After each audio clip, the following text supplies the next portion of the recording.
I am at Lowe's with Tommy.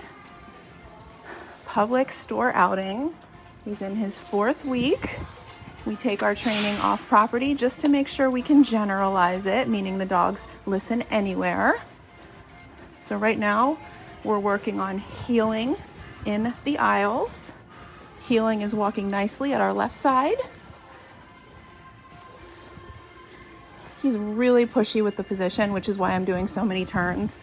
Ideally, we want our dog's head back, but he just loves to push the limit and the line. So this is about as far as I will allow his head to go. Any further, I'll give it a click, right? I do moves like that. Like if he didn't stop with me, I would have clicked if he would have kept going, because I'm really trying to have him pay attention to me.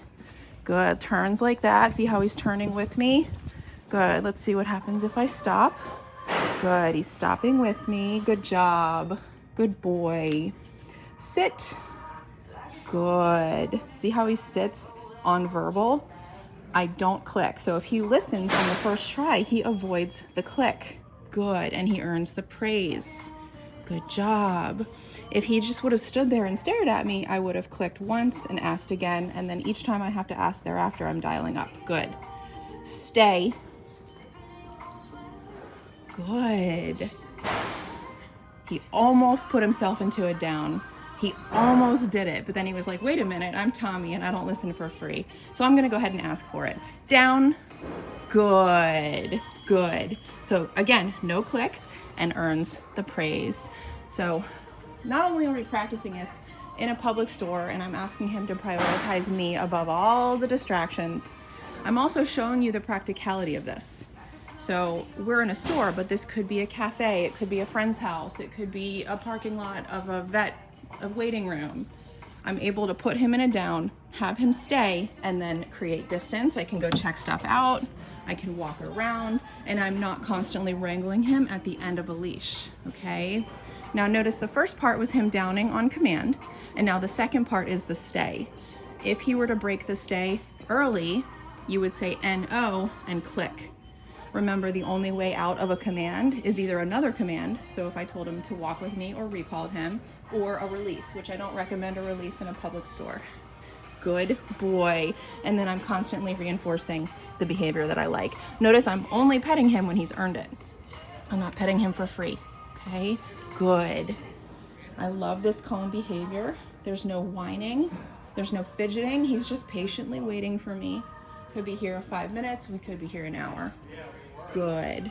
He's a family dog. I know they want to do things with him. He's got to learn this skill of being calm and passive. Good job.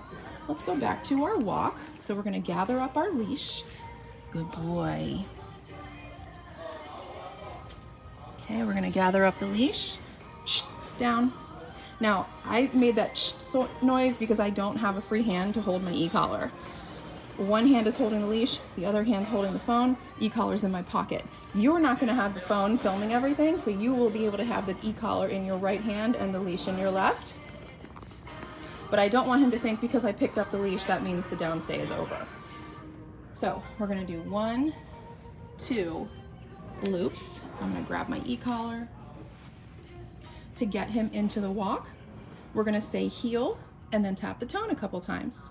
Heel, tap the tone, start walking. Good. He's doing great, passing all my tests. We're gonna make our way up to the main entrance. Good. Got to do those engagement moves with him because he is such a pushy dog. Okay, I clicked right there. We wanna make sure we keep that position behind us, not in front. We're gonna make our way up to the main entrance.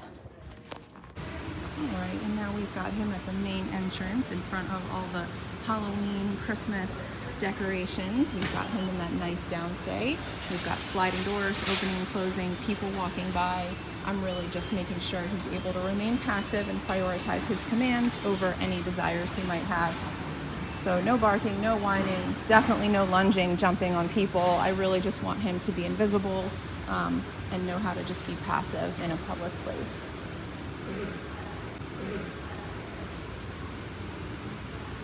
Good. A dog who can go anywhere is one that can just mesh into the environment. Perfect utilization of the downstay.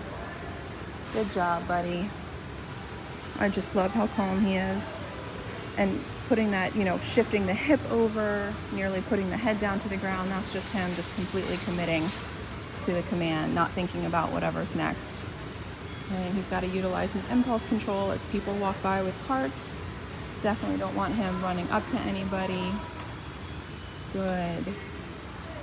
Good. See, he looks up at me for reassurance, and I'm giving him that good with the thumbs up. This is a dog who used to bark. Good. Good boy.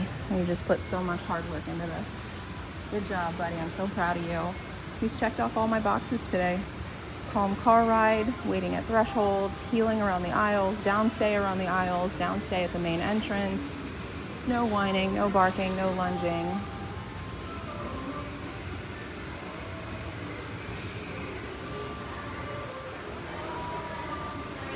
Good job. Good boy. All right.